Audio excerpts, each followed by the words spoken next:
Welcome back. এই এপিসোডে আমরা আপনাদেরকে দেখাবো ফ্যান্টাস্টিক ফুকেট। তাই কোনো কিছু মিস না করতে দেখুন পুরো এপিসোডটি।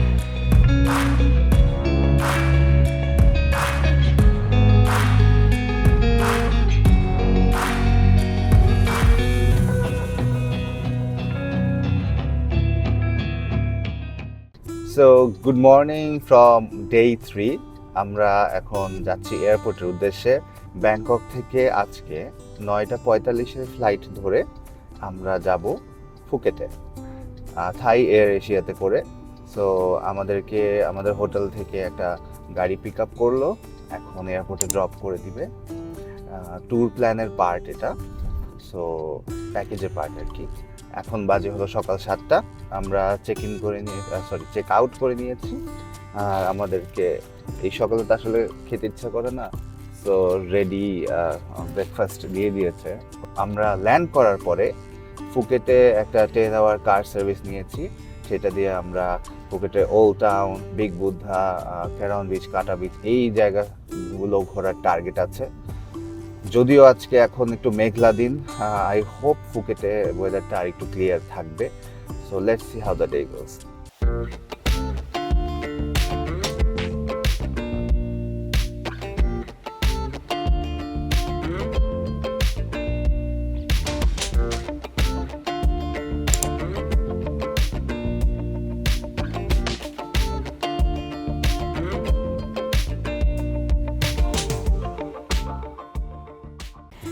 আমরা এয়ারপোর্ট আসার পর থাই এয়ার এশিয়াতে চেক ইন করেছি। দ্যাট স্যাড পার্ট ইজ যে আমাদের দুজনের সিট দুই জায়গায় পড়ছে, এই জন্য আমার মন একটু খারাপ, মুড অফ হয়ে গেছে। এখন প্লেনে উঠে রিকোয়েস্ট করে দেখবো যে আমরা ইন্টারচেঞ্জ করতে পারি কি না, দেখা যাক কী হয়।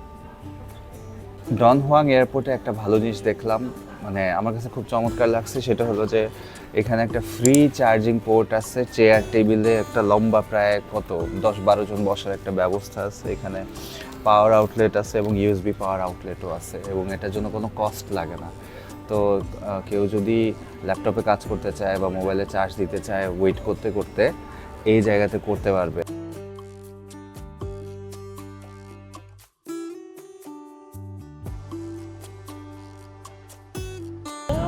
ফাইনালি আমরা সিট ম্যানেজ করতে পারছি, আমরা পাশাপাশি বসে যাচ্ছি। যদিও আমরা উইন্ডো সিট পাইনি, তবে যাই হোক সেটা ব্যাপার না, একসাথে যাচ্ছি এখন। এমনিতে এখানে লেগ স্পেস একটু কম, আদার দ্যান দ্যাট সব কিছু ঠিক আছে। এবং এই জন্য আসলে খুবই হ্যাপি যে একসাথে বসে এখন আমরা যাচ্ছি ফুকেট। লেগ স্পেসটা আসলেই কম। তো আমরা চলে আসলাম ফুকেট এয়ারপোর্টে। আমাদের সময় লেগেছে 1.5 ঘন্টা। এখন আমাদের ট্যাক্সি চলে আসবে 2 মিনিটের ভিতর। এরপর আমরা এখান থেকে আজকে বাকি সময়টা ফুকেটের বিভিন্ন জায়গা ঘুরে ঘুরে দেখব। নেক্সট ডেস্টিনেশনে যেয়ে আবার কথা হবে।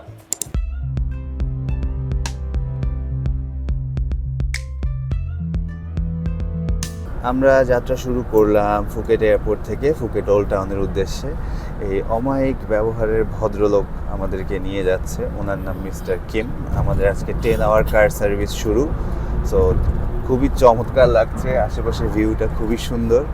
সো এখান থেকে আমাদের প্ল্যান হলো আমরা যাব প্রথমে ওল্ড টাউনে আমরা ঘোরাফেরা করে তারপরে যাব কাটা অ্যান্ড ক্যারন বিচে, এবং মাঝপথে পড়বে বুদ্ধা যাওয়ার পথে। সো ওল্ড টাউন ফার্স্ট, তারপরে বিগ বুদ্ধা, তারপরে কাটা অ্যান্ড ক্যারন বিচ, এবং তারপরে এন্ডিং করব হলো ক্যারন ভিউ পয়েন্ট থেকে সানসেটটা দেখব।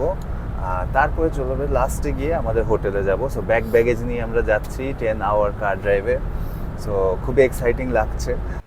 অবশেষে আমরা চলে আসলাম ওল্ড টাউন ফুকেটে, বা ফুকেট ওল্ড টাউনে। এখানে এই মুহূর্তে আসলে পুরো থাইল্যান্ডে অনেক গরম, সো একটু ঘামটাম হচ্ছে, বাট সেটা কথা না। কথা হলো এখানকার জায়গাগুলো আসলেই অনেক সুন্দর, কালারফুল বিল্ডিং। এই যে আপনারা দেখতে পাচ্ছেন এখানে কালারফুল বিল্ডিং। তো এখানে হেঁটে হেঁটে ঘোরা যায়, কারণ জায়গাটা তুলনামূলক ছোট, বেশিক্ষণ সময় লাগে না। সো আমরা এখন ঘন্টাখানেক এখানে সময় কাটাবো, হাঁটবো, ছবি তুলবো এবং সুন্দর জায়গাগুলো আপনাদেরকেও দেখাবো।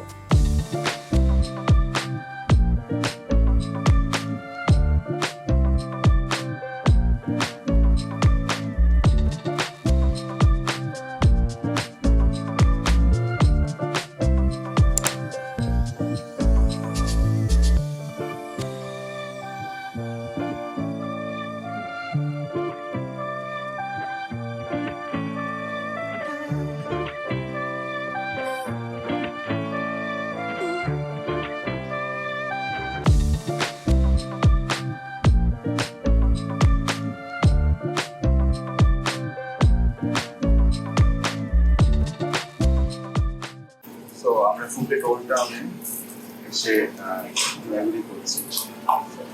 Actually, এখানে এসে আমাদের কফি খেতে ইচ্ছা করলো, সো কফি খেলাম। অনেকগুলো দোকান আছে, অনেকগুলো দোকানের মধ্যে আমরা একটা দোকান থেকে মোটামুটি চুজ করলাম, একটা কফি খেলাম, কফি লাতে হোপফুলি মজা হবে। Really good. সো এই ঠান্ডার মধ্যে ভাবছিলাম গরম কফি খাবো, গরমের ঠেলায় পরে ঠান্ডাই নিলাম। আমি বাকি বাকি খুলে দিই।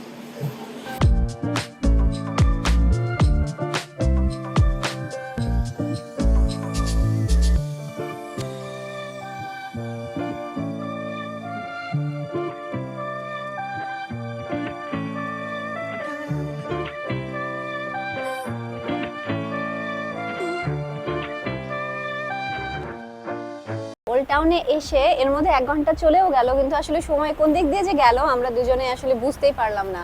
কারণ এখানে আসলে দুই পাশে এত কালারফুল বিল্ডিং, দেখেই অনেক হ্যাপি হ্যাপি লাগে, দেখে যে কোনো কারো আসলে মন ভালো হয়ে যাবে। তো আমরা শুধু হাঁটলাম, কফি খেলাম, ছবি তুললাম, অনেক সুন্দর সুন্দর স্পট এখানে আসলে যে ছবি তোলার জন্য। তো বেশ ভালো লাগছে। তো এখানে যদি আসেন কেউ ফুকেটে, অবশ্যই ওল্ড টাউনটা ভিজিট করে যাবেন। অনেকে বলে যে ওল্ড টাউনে কি আছে, শুধু বিল্ডিং। আসলে বিল্ডিং হলেও এখানে স্ট্রাকচারগুলো বা কালারগুলো এত সুন্দর যে আসলে দেখলেই মন ভালো হয়ে যাওয়ার মতো একটা ফিলিংস আসে। ওল্ড টাউনের টিংলি নামে এই রেস্টুরেন্টে আমরা এই দিন লাঞ্চ করেছি। সো আমাদের ফুকেটের ওল্ড টাউনের আজকে লাঞ্চ করলাম, লাঞ্চ করতে বসলাম, লাঞ্চ করে তারপরে আমরা রওনা হবো বিগ বুদ্ধার দিকে হোপফুলি। সো অনেক খুঁজে, এখানে অনেক মোটামুটি এক্সপেন্সিভ অপশনও আছে, মোটামুটি রিজনেবল অপশন একটা খুঁজে বের করলাম এবং আমাদের কাছে মনে হচ্ছে ভালো। এটা আমরা অর্ডার করলাম হলো স্টিমড রাইস উইথ চিকেন, এবং ওটার সাথে চিকেন স্যুপও দেয়, মানে ক্লিয়ার চিকেন স্যুপ। ওখানে উপরে 4-5 পিসের সলিড চিকেন আছে আর সাথে ক্লিয়ার স্যুপ আছে। স্টিম রাইসটা সত্যি জোস, খুবই জোস, মাত্র 50 বাত। আর সাথে নিয়েছি শ্রিম্প ওয়ান্থনের স্যুপ, দেখাই যাচ্ছে ওয়ান্থনের ভিতর শ্রিম্পের টুকরোগুলো, 1 2 3 4 5 টুকরো শ্রিম্প আছে এবং খুব সুন্দর মজার একটা স্যুপ। অনেকটা নিউট্রাল, মানে এখানে ফ্লেভার কম, টক ঝাল মিষ্টি বলেন সব ফ্লেভারগুলোই কম। সো ফ্লেভারফুল করার জন্য এখানে ওদের অনেক ধরনের সস, ডিপস অ্যান্ড কন্ডিমেন্টস আছে, যেমন চিলি ফ্লেক্স, বাদাম গুঁড়া, এবং এখানে ওই যে চিলি অয়েল, এই জিনিসগুলো ওরা খুব কমনলি ইউজ করে। ওদের সাথে একটা ছোট্ট সয়া সসের বোতলের মতো দিয়েছে, এবং এখন সাথে এখানে অ্যাড করলো এই মরিচ, পেঁয়াজ, আর এটা কি রসুন দিয়েছে, রসুন, এগুলো এইটা রসুন, এইটা কি এটা তো পেঁয়াজকলি টাইপের কিছু একটা। সো এইগুলো দিয়ে মিশিয়ে খেলে খাওয়ার এক্সপিরিয়েন্সটা সত্যি খুব মজা হয়। যেমন এর আগে যখন পাত থাই খেয়েছিলাম তখন এগুলো দিয়ে মিক্স করে খেয়েছিলাম।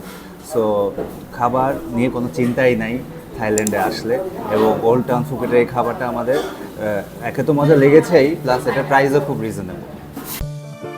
ওই দূরে পাহাড়ের উপরে দেখা যাচ্ছে বিগ বুদ্ধা। আমরা বিগ বুদ্ধার জায়গাটায় এসে পৌঁছালাম, এখন বিগ বুদ্ধায় দেখতে যাব। শুনলাম 364টা মনে হয় স্টেপ লাগে, তো লাগে না? টোটাল 300টা, 294 আর তারপরে আচ্ছা, তো দেখি উঠতে পারি কিনা, আগে যাই জায়গা মতো। বাট এখান থেকে দেখছি অসাধারণ সুন্দর, ওই যে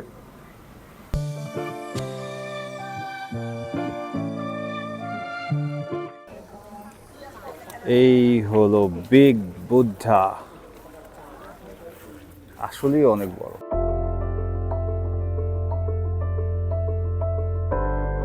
বিগ বুদ্ধায় উঠতে উঠতে হঠাৎ পিছনে যখন তাকালাম দেখলাম এই অসাধারণ দৃশ্য, মানে ইটস এ ভিউ পয়েন্ট। এখান থেকে এই ছোট্ট ছোট্ট দ্বীপ, নীলচে সবুজ অসাধারণ পানি, তারপর অনেকগুলো বোট ভেসে আছে।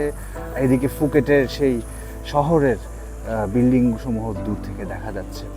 ওদিকে স্তরে স্তরে পাহাড়, নীল আকাশ, সাদা পেঁজো মেঘ, মানে সব মিলিয়ে একটা অসাধারণ দৃশ্য। আচ্ছা, ফাইনালি আমরা উপরে চলে এসেছি। এখানে আসলে 300টা সিঁড়িও না, 350টা সিঁড়িও না, এখানে টোটাল সিঁড়ি ছিল 64টার মতো।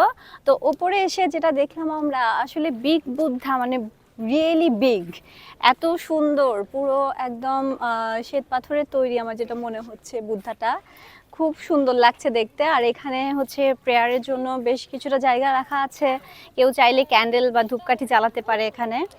তো এই যে পুরো চত্বরটা, এটাও কিন্তু অনেক বড় এরিয়া নিয়ে তৈরি। আর একটু আগেই দেখেছেন যে ঠিক এটার অপোজিটে তাকালেই হচ্ছে যে সমুদ্র দেখা যায়, পুরো সিটিটা দেখা যায়, মানে সব কিছু মিলিয়ে এই ভিউটা একদম দুর্দান্ত। এটা একদম মিস করা।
আমরা চলে আসলাম কাটা বিচে। আসলাম বিগ বুদ্ধা থেকে। বেশ খানিকটা সময় লাগলো, কথা ছিল 45 মিনিট লাগবে, মনে হয় 1 ঘন্টা 10 মিনিটের মতো লাগলো, কারণ একটা ট্রাফিক সিগন্যালে অনেক বেশি সময় লেগে গেছে। বাট এই বিচে আসার পরে থাইল্যান্ডের যে বিচগুলো আছে, আমাদের এই ট্রিপের বিচ এক্সপিরিয়েন্সে this is the first time আমরা কোনো বিচে আসলাম। অ্যান্ড পুরা এনভায়রনমেন্টটাই অন্যরকম। পুরা সবাই খুব এনজয় করছে, বিদেশিরা তাদের মতো করে এনজয় করছে। এখানে বাচ্চারা দেখলাম বাচ্চাদেরকে নিয়ে স্যান্ড ক্যাসেল বানাচ্ছে, বালি নিয়ে খেলছে তাদের বাবা মা, যদিও এখন ভাটার সময়। আর এই বিচটা অনেকটা বালির ক্রিস্টাল বিচের মতো, তাই না? আমরা যে বালিতে ক্রিস্টাল বিচে গিয়ে এনজয় করেছিলাম 2019 সালে, তো ওখানে আমরা প্রায় 2.5 ঘন্টার মতো ছিলাম এবং আমরা পানিতে নেমেছিলাম। এইখানের আমেজটা অন্যরকম। এখন শেষ বিকেল, মানুষজন একটু রিল্যাক্স করছে, তারপরে তাপের যে ব্যাপার সেটাও কমে আসছে। So it's a happening environment. আর গরম এরিয়াটা কমে যাওয়ার কারণে আমার মনে হয় মানুষের সংখ্যাও বেড়ে গেছে। ইচ্ছা ছিল ক্যারন বিচে যাব, ক্যারন বিচে হয়তো বা যেতে পারবো না সময় স্বল্পতার কারণে, কারণ মিস করতে চাই না সানসেটটা। অ্যান্ড কি বলবো, ঢেউগুলো বেশ বড় বড়, ওখানে একটা টুকরা ছোট্ট দ্বীপের মতো দেখা যাচ্ছে। তো সব মিলায় সার্ফিং করছে, ও হ্যাঁ ওখানে সার্ফিংও করছে, রাইট। তো বিচটা না খুবই জোস, মানে এখানে আসলে কাটা বিচে আসা আমার মনে হয় মিস করা ঠিক হবে না।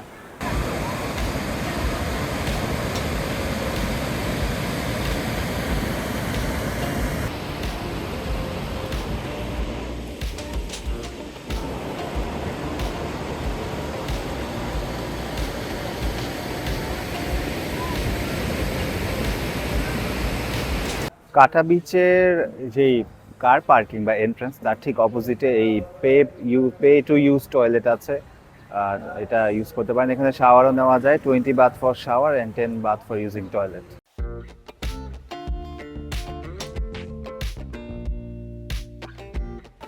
আমরা আসলাম এখন ক্যারন ভিউ পয়েন্টে। আমাদের আজকের যে আইটিনারি আছে তার লাস্ট পয়েন্ট।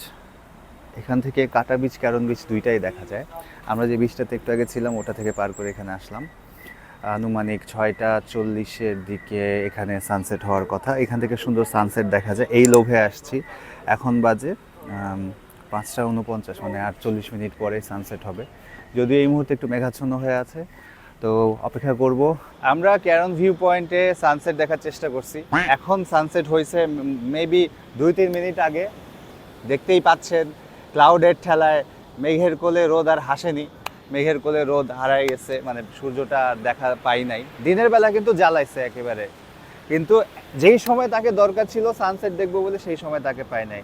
এই বিচটা কাটা বিচের চেয়েও সুন্দর, মানুষের সংখ্যা তুলনামূলক কম, বালিটাও মিহি।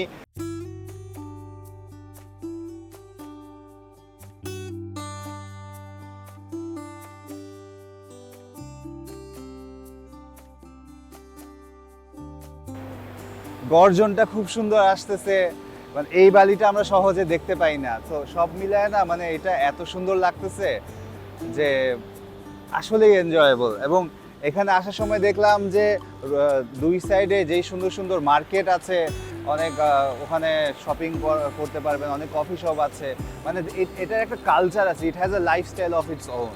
তো খুবই জোস। এই জায়গার ভাইবটাই হলো হ্যাপি হ্যাপি এবং উৎসব উৎসব। এর মধ্যে এসে এখন আসলেই খুব ভালো লাগছে এবং এই বেলাটা এসে গরমটা কমে যাওয়ায় আরো এনজয় করছি আর কি।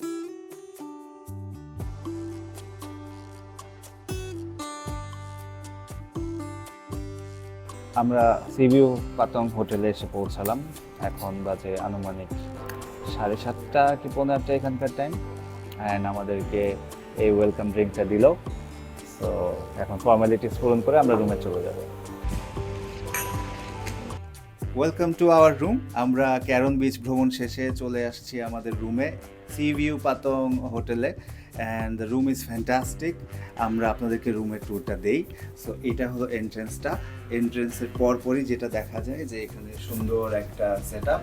এখানে যদি বলি সুন্দর ডেকোরেশনের মধ্যে আছে একটা এই সুন্দর টেবিলের উপরে আছে হলো একটা কেটল, দুটো পানির বোতল, অবশেষে চা পাওয়া গেছে। এইটা একটা গুড পার্ট, অনেকক্ষণ ধরে চা পাচ্ছিলাম না অনেকদিন ধরে। এখানে আছে একটা ছোট্ট রেফ্রিজারেটর, সেফটি লকার, একটা হেয়ার ড্রায়ার, দুটো বাথরুম আছে। ওয়াশরুমটা খুব সুন্দর, যদিও একটু কনজেস্টেড লাগতে পারে, কিন্তু এমনিতে খুব সুন্দর। এখানে হচ্ছে ভেতরে আসো, এখানে আছে টাওয়েল, তারপর আছে শ্যাম্পু, শাওয়ার জেল, কন্ডিশনার, একটা বড় বাথটাব। এই সেই বাথটাবটা, বিশাল বড় বাথটাব এখানে এই সুপেরিয়র রুমে। আর আমাদের একটা মজার বিষয় হয়েছে, এই রুমটা কিন্তু খুবই সুন্দর। ওরা কিন্তু ওই সাদা লাইট কম ব্যবহার করে আর অ্যাম্বিয়েন্স লাইট ইউজ করে, সানলাইটের মতো। রুমের ডেকোরেশন করা আছে দেয়ালে সুন্দর মতো। এখানে একটা আয়না আছে, সাইড টেবিল আছে সুন্দর, টেবিল ল্যাম্প আছে, এন্ড বিশাল বড় একটা বেড। এবং সবচেয়ে বেশি সারপ্রাইজ করেছে, হ্যাঁ বলো। আমরা রুমে এসে দেখলাম বেডের উপর সুন্দর করে লেখা হ্যাপি হানিমুন, যেটা আমরা গত 5 বছর আগে করে আসছি। হ্যাঁ, মজার বিষয় হলো আমাদের হানিমুন কিন্তু 2019 সালে আমরা ইন্দোনেশিয়া গিয়ে বালিতে করে আসছি। সো এটা একটা ওয়েলকাম টাচ। 5 বছর পরেও নতুন করে হানিমুন এর উইশ পাওয়াটাও একটা আনন্দের বিষয়। ভালোই লাগলো। আমাদের রুম থেকে এই একটা সুন্দর ব্যালকনি ভিউ এবং সমুদ্র দেখা যাচ্ছে এবং সমুদ্রের গর্জন শোনা যাচ্ছে মেইন রোডটা সামনেই। And what a view! What an amazing view! খুবই চমৎকার দৃশ্য এটা আসলে। হ্যাঁ, আই বিলিভ রাত্রেবেলা যতটুকু দেখতে পাচ্ছি দিনের বেলা তার থেকে আরো অনেক বেশি মানে চমৎকার লাগবে। আশা করি আপনাদের ভালোই লাগবে অ্যান্ড রেকমেন্ডেড থাকবে যদি আপনারা আসতে চান সি ভিউ পাতং হোটেল। এটা হলো ফুকেটের ডিস্কো টুকটুক। আমরা ব্যাংককে টুকটুক দেখছি, সেটা হলো 3 চাকার। আর ফুকেটের এরকম রঙিন জোশিলা লাইটওয়ালা 4 চাকার ট্যাক্সি। আমরা ডিনার করতে আসলাম ফুকেট ভিজিটের দিনে, ফুকেটের Patong seaside daily seafood নামে একটা রেস্টুরেন্টে। সো এটা যেটা অর্ডার করেছিলাম সেটা হলো যে চিকেন উইথ সয়া সস, যেটার মধ্যে অ্যাকচুয়ালি রাইস নাই কিন্তু রাইস নুডলস আছে। আমি যেটা নিয়েছি এটাতে ফ্লেভারটা মোটামুটি বলা যায় নিউট্রাল, মানে এখানে ঝালের পরিমাণ তেমন একটা বাড়ানো কিছু নাই। তবে ওরা যেগুলো দেয় বাদাম, তারপর চিলি অয়েল, তারপর চিলি ফ্লেক্স আর সুগার, সেইগুলো দিয়ে মজা করে দিয়ে যার মতো মিষ্টি অথবা ঝাল করে খেয়ে নিতে পারে। এনভায়রনমেন্টটা চমৎকার, খাবারের টেস্ট বেটার দেন অ্যাভারেজ, অনেক অসাম না কিন্তু যথেষ্ট ভালো। আমি তো নিয়েছিলাম steamed rice with chicken and basils. তো আমাকে জিজ্ঞেস করছিল যে স্পাইসি হবে কি না। আমি যদিও বলছিলাম যে লেস স্পাইসি, কিন্তু আমার আসলে প্রচণ্ড ঝাল লেগেছে।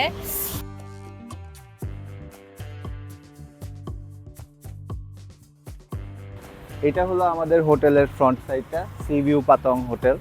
চমৎকার একটা হোটেল, আপনাদেরকে নাইট ভিউটা দেখানোর জন্য আমরা এখন ভিডিওটা করছি। সামনে খুব সুন্দর ডেকোরেশন করা। এটার আশেপাশের চিত্রটা যদি দেখাই, এটা হোটেল থেকে বের হয়ে ঠিক বাম দিকে একটা উঁচু ব্রিজ আছে, যেটা অ্যাকচুয়ালি সুনামি ইভ্যাকুয়েশনের জন্য ইউজ করে। সামনে থেকে সমুদ্র দেখা যায়, আমাদের হোটেল রুম থেকে সমুদ্র দেখা যায়। আর এখানে এই সমুদ্রের পাড় জুড়ে লম্বা একটা ওয়াকিং ওয়ে আছে, মানুষজন সেখানে বসে আড্ডা দিচ্ছে, এনজয় করছে, মানে উৎসব মুখর একটা আমেজ। এখন এখানে খুবই শান্তিপূর্ণ। এখন বাজে রাত 11টা কি 11:30, কোনো তেমন আওয়াজ নাই, জাস্ট গাড়ি যাওয়ার আওয়াজ। এখানে পরিষ্কার পরিচ্ছন্ন। আমরা অনেক দূর হেঁটে গিয়ে ডিনার করে আবার চলে আসলাম। সো আসলে জায়গাটা এতটাই পিসফুল এবং মানে এনজয় করার মতো। সো এই পাতং সি ভিউ হোটেল ভিতরে এবং বাইরে যা মনে হয়েছে ডেফিনেটলি রেকমেন্ডেড থাকবে, আপনারা উঠে দেখতে পারেন। এবং কস্ট এবং অন্যান্য ডিটেলস আমরা পরে শেয়ার করে দিব। এটা রাতের ভিউ দেখালাম, দিনের ভিউটাও আপনাদের সাথে শেয়ার করব আগামীকাল।